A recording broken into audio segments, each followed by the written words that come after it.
निषेध म्हणून शपथ घेत नाही आहोत. जनतेचा मान राखून, जनतेच्या मनात जे शंका आहेत त्याचा मान राखून आम्ही आज शपथ घेत नाही आहोत.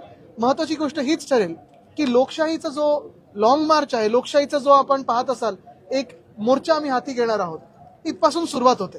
कारण लोकशाही चिरडण्याचं काम आधी देखील होत होतं. आपण पाहिलं असेल 2014 पासून हळूहळू जे चाललेलं आहे, इन्स्टिट्यूशन्स मारण्याचं काम चालू आहे.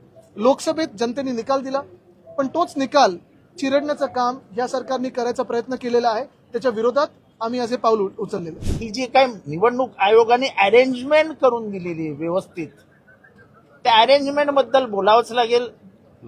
आणि ह्या प्लॅनला उद्ध्वस्त करण्यासाठी जसं महात्मा गांधींनी जेव्हा मिठावरच्या सत्याग्रह सुरू केला तेव्हा मिठावरती टाकलेला कर हा त्यांच्या समोर होता आणि चिमूटभर त्यांनी म्हणजे चिमटीत त्यांनी मीठ उचललं आणि भारताचा इतिहास बदलला.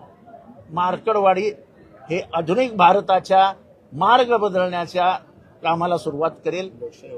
लोकशाही वाचवण्यासाठी एक पुढचं पाऊल असेल.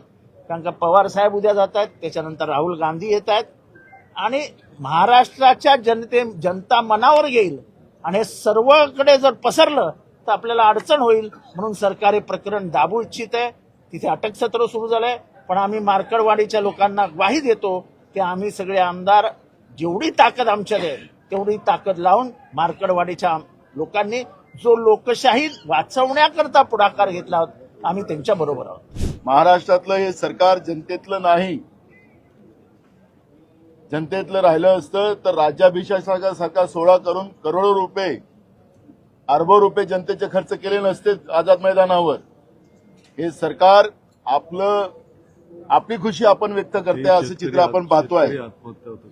एकीकडे शेतकऱ्यांच्या आत्महत्या चाललेल्या आहेत, पण इथं तरुण आत्महत्या करते आहेत. 773 शेतकऱ्यांनी नागपूरच्या भागामध्ये आत्महत्या केल्या आणि राज्याभिषेकासारखा सोहळा शपथविधीचा या महाराष्ट्रामध्ये होत असतील आणि लोकप्रतिनिधी म्हणून आम्ही या सभागृहात येत असताना या सरकारचं कौतुक करायसाठी आम्ही आलेलो नाही.